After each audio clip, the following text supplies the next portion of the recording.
Romanos 6:4. Fomos, pois, sepultados com ele na morte pelo batismo, para que, como Cristo foi ressuscitado dentre os mortos pela glória do Pai, assim também andemos nós em novidade de vida.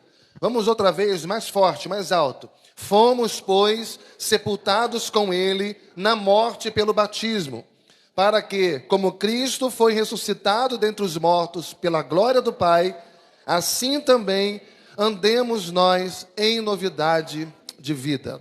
Senhor, fala conosco nesse momento tão precioso, em que nós preparamos o nosso coração para ouvir a Tua voz. E que a Tua voz, de novo, ela traga direção para a nossa vida, firmeza para o nosso coração. É o que te pedimos nesse momento, te agradecendo em nome de Jesus. Amém e amém. Toma o seu lugar. Obrigado.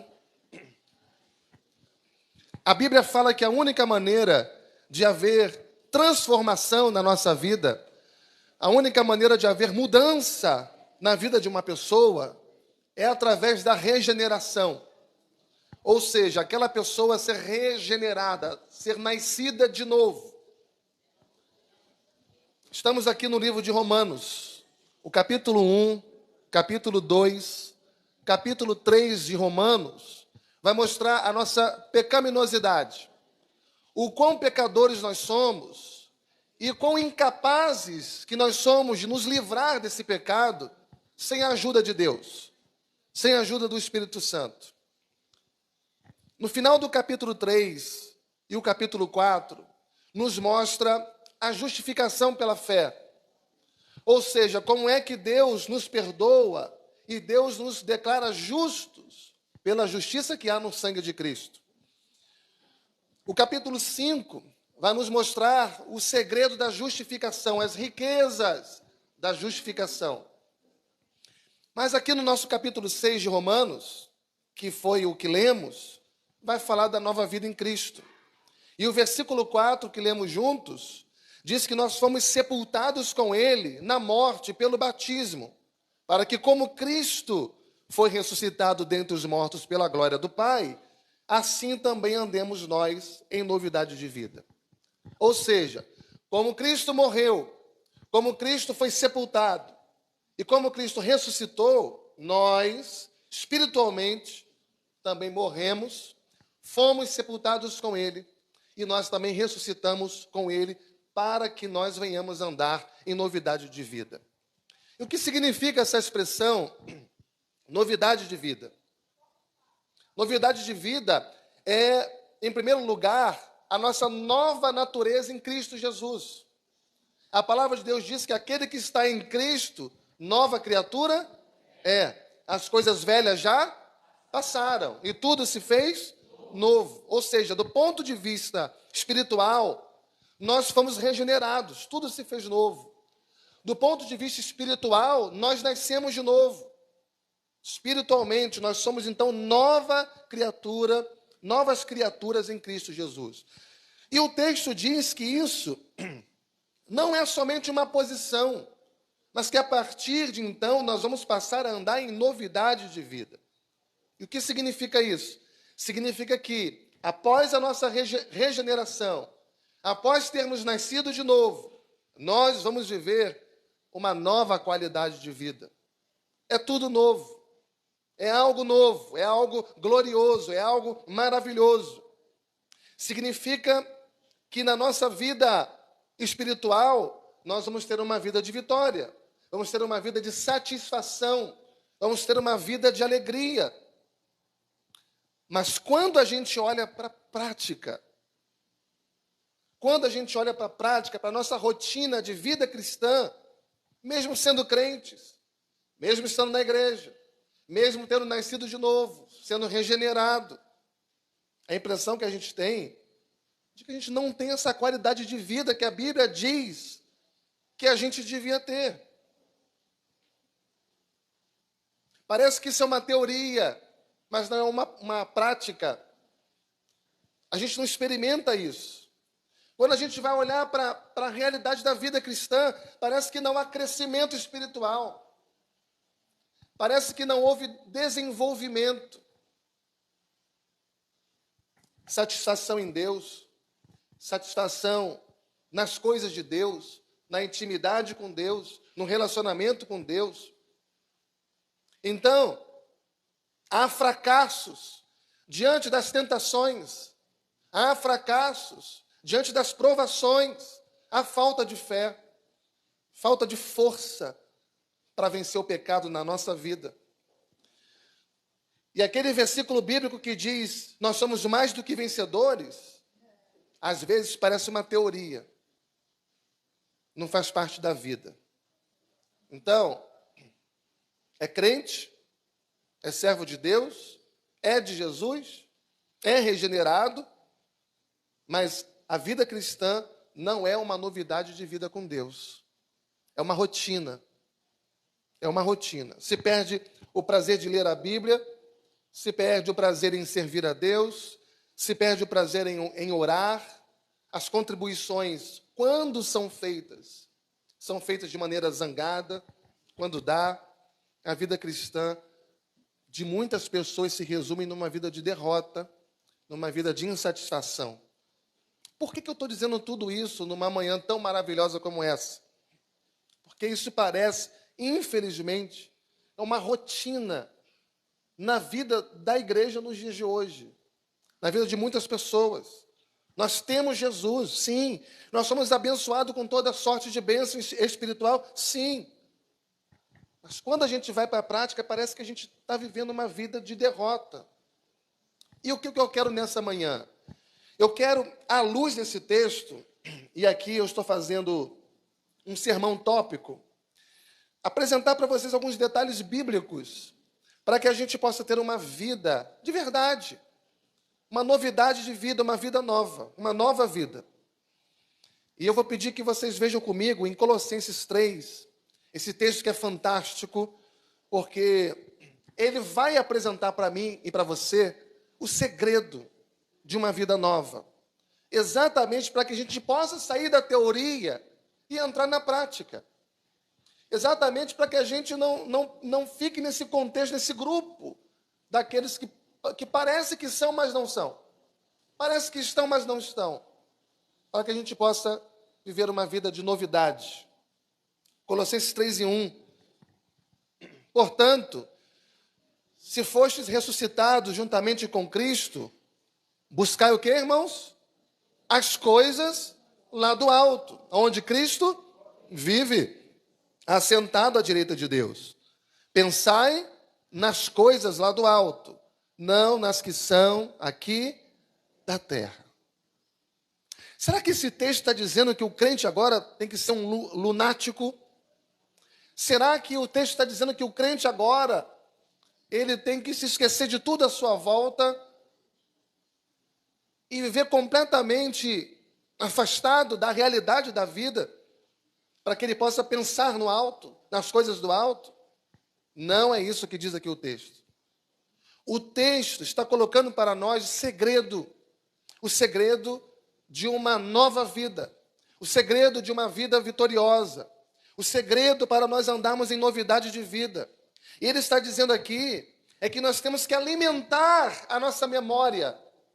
Nós temos que nutrir os nossos pensamentos com as coisas de Deus, não com as coisas do mundo.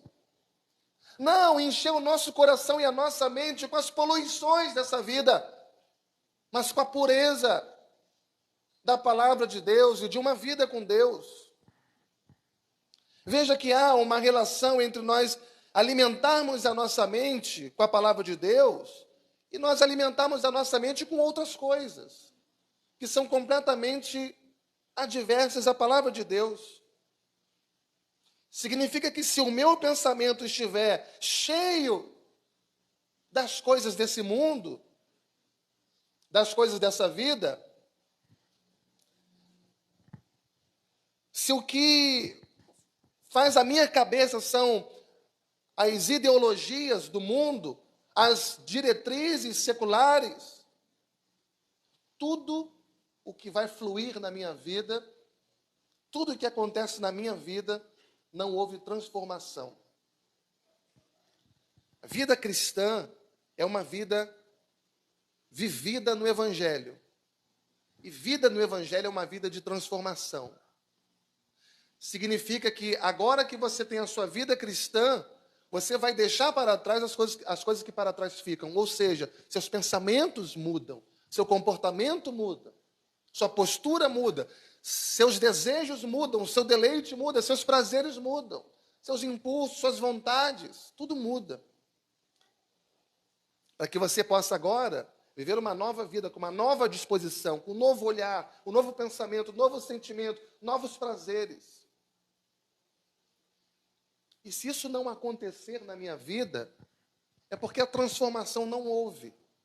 Se eu agora entendo que eu estou vivendo uma vida cristã, mas com a mesma prática do passado, com a mesma vida de outrora, é porque essa transformação que eu penso estar vivendo é ilusão. Não é realidade. Agora, se eu encho a minha memória com a palavra de Deus, se eu a cada dia me esforço para me alimentar dessa palavra, se a minha vida é uma vida cheia dos pensamentos de Deus, então sim, eu passo a viver a minha vida nessa nova dimensão de transformação, de novidade de vida. Eu vou passar a viver, vou conseguir viver em novidade de vida. Então veja que há uma correlação, ou uma relação profunda entre o fracasso da vida espiritual e a falta de compromisso com a palavra de Deus. O fracasso da vida espiritual é a falta de compromisso com a palavra de Deus. Significa que se você assume um compromisso sério com a palavra de Deus, em vivê-la, em permiti-la que ela venha transformar a sua vida espiritual deixa de ser um fracasso e passa a ser uma vida de vitória. Preciso ler a Bíblia. Eu preciso internalizar a Bíblia, me alimentar dela. E quanto mais você lê, quanto mais a gente estuda, mais a gente cresce, mais a gente desenvolve, mais a gente amadurece, mais a gente é edificado. Quanto menos eu leio, quanto menos eu estudo, mais a minha vida espiritual se empobrece e perde o sentido. Porque o que nos fortalece, o que nos alimenta, o que sustenta a nossa vida, o que molda o nosso pensamento é a palavra de Deus. E agora eu vou passar a olhar para a vida um pensamento bíblico, eu vou pensar biblicamente. Eu vou olhar para o mundo, para as eleições, eu vou olhar para o meu trabalho, eu vou olhar para a minha rotina, para o meu casamento, para a minha família, eu vou olhar para o meu futuro, para os meus projetos, tudo com a mente bíblica. Cheio da Bíblia em mim. Então eu vou ter uma nova compreensão, eu vou entender tantas coisas, os porquês, os paraquês. Exatamente porque a palavra de Deus está moldando o meu pensamento. A palavra de Deus está moldando o meu coração. Porque é ela que nos fortalece, é ela que nos alimenta, é ela quem nos sustenta e é ela quem nos molda. Olha o que diz em Salmo capítulo 1. Logo no início, versículo 1. Bem-aventurado aquele que não anda segundo o conselho dos ímpios, não se detém no caminho dos pecadores, não se assenta à roda dos escarnecedores. Olha só, bem-aventurado, ou seja, muito próspero, muito feliz, é aquele que não se deixa levar pelo conselho, pelos conselhos opostos à Bíblia. Antes, o seu prazer está na lei do Senhor, está na palavra de Deus. E nesta lei, nesta palavra, nas Escrituras, medita. Não é apenas ler, é meditar. Ou seja, aquilo passa a ocupar toda a sua essência, todos os seus espaços internos, de consciência, de pensamentos. E na sua lei medita de dia e de noite. Tudo quanto esta pessoa faz é bem sucedido. Prosperará. E a pergunta que eu faço é, irmãos, do que nós estamos enchendo a nossa mente? Nós estamos permitindo que nossos pensamentos sejam cheios do quê? Porque isso vai refletir diretamente na nossa vida espiritual. Veja o capítulo 9 de Marcos. Capítulo 9 de Marcos, andar em novidade de vida requer alimentarmos a nossa mente com a palavra de Deus. Jesus nos recomenda algo em Marcos 9:43.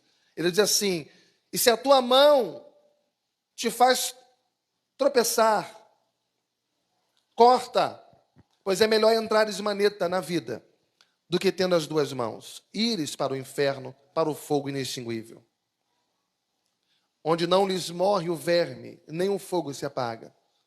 Se o teu pé te faz tropeçar, corta-o. É melhor entrares na vida aleijado do que tendo os dois pés, seres lançado no inferno. Se é um dos teus olhos que te faz tropeçar, arranca-o. Porque é melhor você entrar no reino de Deus com um olho só, do que com os dois olhos, você ser lançado no inferno. Veja que a linguagem de Jesus aqui é uma linguagem de amputação. Ele está dizendo amputa, porque é melhor você entrar amputado do que você estar fora com os dois. E é claro que Jesus não está falando aqui do órgão físico. Jesus não está falando aqui de uma cirurgia física em que você tem que arrancar o seu pé fora, ou o seu olho, ou a sua mão. Isso aqui é uma linguagem metafórica. Jesus está falando aqui daquilo que nos prejudica espiritualmente. Daquilo que nos prejudica espiritualmente. Ele está falando da nossa maneira de agir. Ele está falando do nosso comportamento, da nossa maneira de andar, da nossa maneira de olhar as coisas e lidar com elas. O que isso tem a ver com novidade de vida? É que para nós andarmos em novidade de vida, nós temos que arrancar da nossa vida, arrancar da nossa postura, arrancar da nossa conduta, arrancar dos nossos hábitos antigos, hábitos que nos prejudicam espiritualmente, manias antigas, vícios antigos que nos prejudicam hoje. Não serve, é como que uma armadura que não cabe mais em nós. É como um sapato pequeno no nosso pé.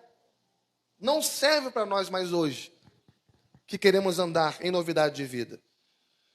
E o apóstolo Paulo, também usando uma linguagem metafórica, ele diz que nós devemos tirar a roupa do velho homem e nos revestirmos do novo homem. E o que significa isso? Significa que santificação, significa que vida com Deus é mudança de atitude. É mudança de hábito. Aquilo que é para eu fazer, Deus não vai fazer. Que cabe a mim. É responsabilidade minha. Mesmo que Deus seja soberano, mesmo que Deus esteja controlando a história e governando todas as coisas, Ele não vai fazer aquilo que cabe a mim fazer. É responsabilidade nossa. E a soberania de Deus não isenta a responsabilidade humana. Eu que tenho que tirar aquilo da minha vida.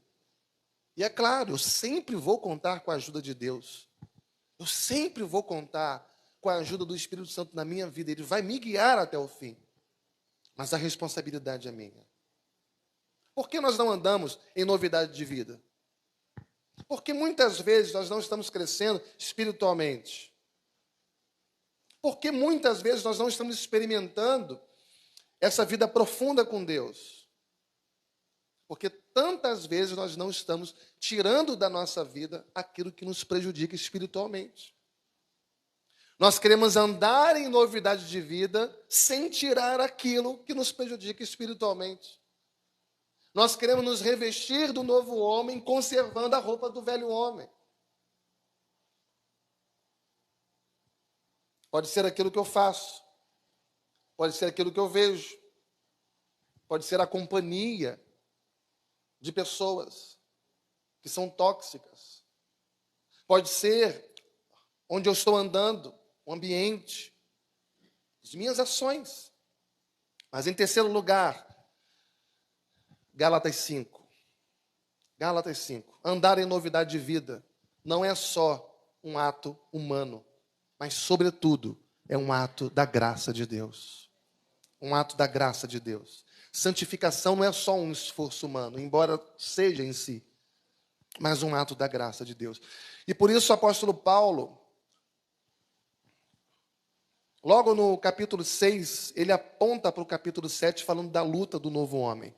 Mas em Gálatas 5:16, diz assim: digo, porém, andai no Espírito, e jamais satisfareis a concupiscência da carne. Porque a carne milita contra o Espírito, e o Espírito milita contra a carne, porque eles são opostos entre si, para que não façais, porventura, o que seja do vosso querer. Veja, então, essa luta entre o Espírito e a carne, o ímpio não tem. E por isso não entende. O mundo não tem, o mundo não entende. Quem tem essa luta da carne contra o Espírito é exatamente o crente. Aqui não é um problema de consciência, aqui é uma luta espiritual. Irmãos, nós temos defeitos. Nós não somos super-heróis, super-homens. Nós temos desejos pecaminosos. Nós temos lutas internas, todos nós. Nós temos alguns pecados em que nós temos o prazer nele. E tem outros pecados que nós não temos o prazer nele, mas nós não conseguimos nos libertar dele. A gente se esforça para se livrar daquilo e não consegue.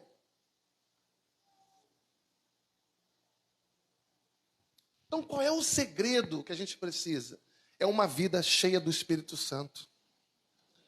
Uma vida cheia do Espírito Santo. E aqui é um segredo maior de uma nova vida, de andar em novidade de vida. É essa tríade de ter uma mente cheia da palavra de Deus, uma dedicação, uma vida de dedicação a essa palavra, um esforço para não pecar. Hoje, vamos passar alguns amados pelas águas do batismo. São pecadores como nós. E assim como nós, eles vão precisar agora, mais do que nunca, se esforçarem para não pecar. A vida cristã é uma vida de esforços. Isso não significa que eles não pecarão, mas eles estarão se esforçando para não voltar àquelas práticas, sabendo que eles têm o Espírito Santo com eles, ajudando, fortalecendo, para conseguir alcançar isso. Então, uma vida de esforço, esse desvencilhar daquilo que prejudica a nossa vida espiritual, e mais o poder do Espírito Santo agindo na nossa vida, faz com que a gente ande em novidade de vida.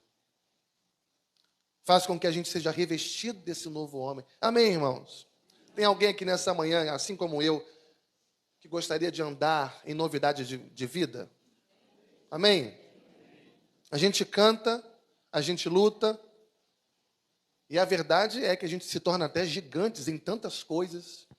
A gente mata gigantes, sempre, mas às vezes a gente não consegue vencer uma formiguinha. Às vezes você consegue matar os elefantes, os leões da vida.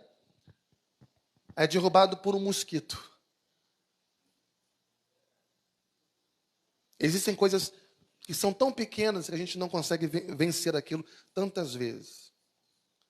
E às vezes são coisas que a gente tem por insignificantes. Isso aqui é uma besteira. Isso aqui eu errei, mas, poxa, quem não erra, né?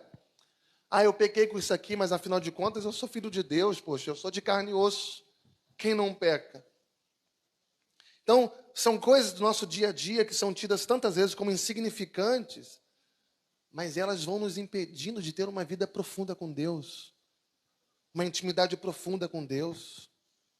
Hoje é manhã de batismo, hoje também é manhã de ceia do Senhor. E o que a ceia é? E por isso é importante toda a igreja estar presente. A ceia é um tempo de renovação da fé. Renovar a fé. É uma reprogramação. É uma atualização. É uma reatualização da nossa fé. As ordenanças, elas nos foram dadas como meio de graça para nos fortalecer. Porque na ceia do Senhor, que nós lembramos da cruz, que nós lembramos do sacrifício de Jesus, tudo que Ele fez por amor a nós, para nos perdoar, para nos purificar, para nos tornar justos diante de Deus. Talvez você esteja hoje aqui querendo melhorar espiritualmente, querendo ter uma vida de mais profundidade com Deus, andar, sim, definitivamente em novidade de vida. E nós precisamos, então, irmãos, do poder da cruz, da força que vem da cruz. E eu quero te convidar, daqui a pouco, ainda nessa manhã, para que a gente tome a ceia do Senhor, não como a repetição de uma ordenança, não como mais um domingo, mais uma ceia, não como uma rotina, não como um ato obrigatório de um crente, mas para que o nosso coração verdadeiramente se quebrantasse diante de Deus, nessa manhã, e que a gente pedisse para o Senhor: Senhor, renova o meu coração. Renova o meu coração. Aliás, a gente pode até cantar isso agora: renova-me, Senhor Jesus, porque tudo que há dentro de mim necessita ser mudado. Amém? Você nasceu espiritualmente, eu nasci espiritualmente, mas não foi para que a gente andasse de qualquer jeito. Foi para que a gente andasse em novidade de vida. Ou seja, uma vida de qualidade na presença de Deus. Uma vida de abundância, uma vida de vitória, uma vida dirigida pelo Espírito Santo. Amém, irmãos?